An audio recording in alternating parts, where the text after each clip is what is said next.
السلام علیکم عزیز طلباء و طالبات۔ آج ہم بہارستانی اردو 11ویں جماعت میں جو شامل مثنوی ہے، داستانی حالت تباہ کرنے ماں باپ کے غائب شہزادے کے غائب ہونے سے، تو جو کہ ماخوذ ہے سیر البیاں، اس کے لگ بھگ کل جو ہیں 46 اشعار ہیں، تو لگ بھگ نصف یعنی کہ لگ بھگ 25 اشعار کی لگ بھگ ہم نے اشعاروں کی تشریح کری ہے۔ اب اسے آگے بڑھنے کی ہم کوشش کریں گے۔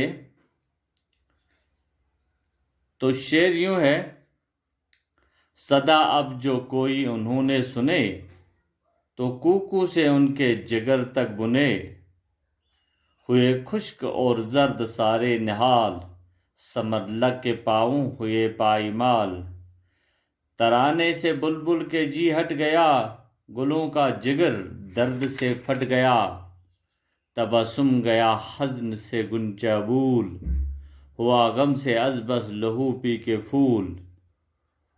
اڑا نور نرگس کی آنکھوں کا سب، ہوئے بال سنبل کے ماتم کی شب، لبے جو اڑنے لگی گرد گرد، لبے جو اڑنے لگی گرد گرد، گلے اشرفی کا ہوا رنگ زرد، لگی آگ لالے کے دل کو تمام، دیا خاک میں پھینک عشرت کا جام، پڑا ماتم اس باغ میں بس کی سخت، ہوئے نخل ماتم تمامی درخت۔ گرے غم سے انگور مدہوش ہو، پڑے سارے سائے سیاہ پوش ہو، لگے تھے جو پتے درختوں کے ساتھ، وہ ہل ہل کے ملتے تھے آپس میں ہاتھ۔ وہ لبریز جو نہر تھی جا بجا، سو آنکھوں کو وہ رہ گئی ڈب ڈبا، اچھلتے تھے فوارے جو اس کے وہاں، گیا سب نکل ان کا تاب و تواں۔ مجاہ پر جو کچھ اشک تھے جڑ کے، غرض روتے روتے گھڑے پڑ گئے، ہوا حال چشموں کا یہاں تک تباہ، کیا رخت پانی نے اپنا سیاہ کیا رخت پانی نے اپنا سیاہ۔ نہ بغلوں کا عالم نہ وہ قرقرے، نہ وہ آب جوین نہ سبز ہرے، گلوں کی طرح کھل رہے تھے جو دل، سو وہ سب خزاں سے ہوئے مضمحل۔ اور پھر اس کے آخری اشعار: نہیں خوب اتنا تمہیں اضطراب، نصیبوں سے شاید ملے وہ شتاب، خدا جانے اب اس میں کیا بید ہے، یہ کہتے ہیں جیتوں کی امید ہے، لٹایا بہت باپ نے مال و زر، ولیکن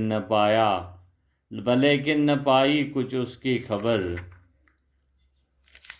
عزیز طلباء و طالبات، یہاں سے ہم شروع کریں گے۔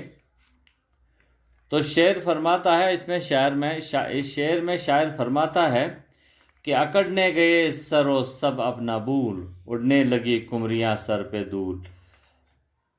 سرو کے خوبصورت پیڑ سیدھا کھڑا رہتا ہے، اور اکڑنا بھول گئے ہیں، بلبلیں غم کے مارے سروں پر دول اڑنے لگے ہیں۔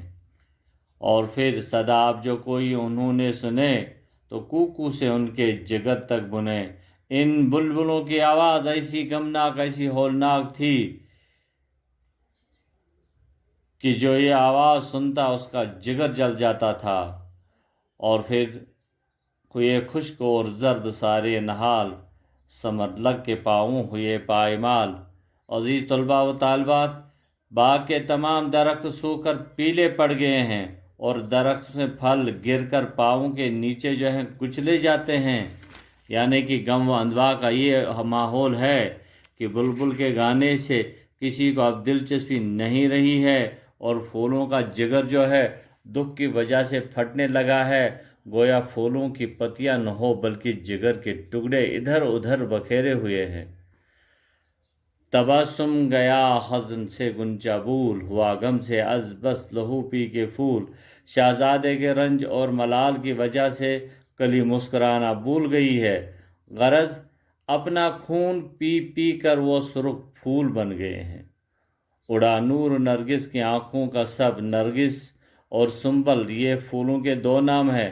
کہتے ہیں اڑا نور نرگس کے آنکھوں کا سب، ہوئے بال سنبل کے ماتم کی شب۔ غم کی وجہ سے روتے روتے نرگس کی آنکھوں کی روشنی جو ہے وہ چلی گئی ہے، اور سنبل نے دکھ کی وجہ سے اپنے بال نوچ ڈالے ہیں اور وہ ماتم کی رات کی طرح کالے دکھائی دینے لگے ہیں۔ لب جو اڑنے لگی گرد گرد، گل اشرفی کا ہوا رنگ زرد۔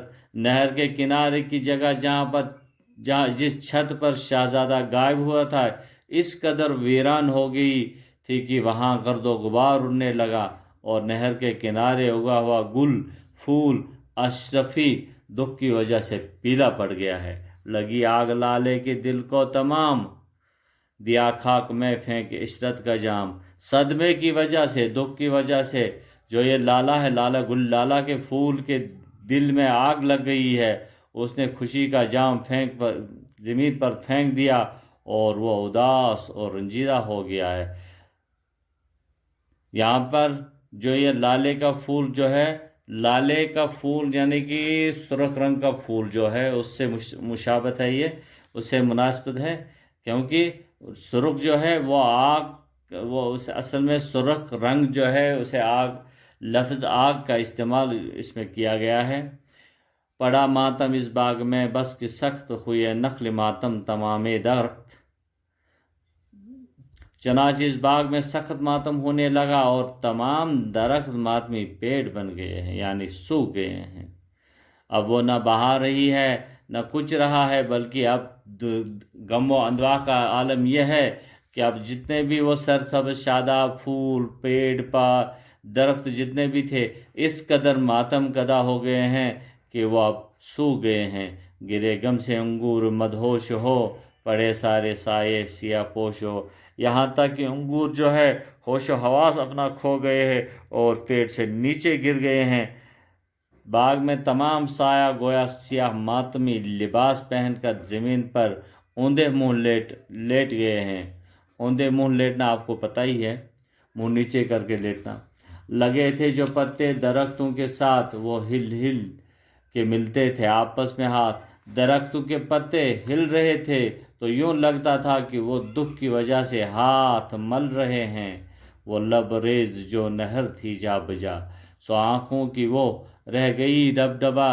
اب دیکھیے پانی سے بری نہر کا شہزادے کے غم میں پانی کم ہو گیا ہے، یعنی کہ جو یہ پانی کی نہر جو ہے شہزادے کے غم میں بھی اب اس میں پانی کم ہو گیا ہو، ایسا لگتا ہے کہ اس کی آنکھیں بھر آئی ہیں۔ اچھلتے تھے فوارے جو اس کے وہاں، گیا سب نکل ان کا تاب و تواں۔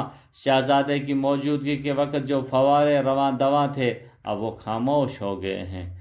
مجاح پر جو کچھ اشک تھے جڑ گئے، غرض روتے روتے گھڑے پڑ گئے۔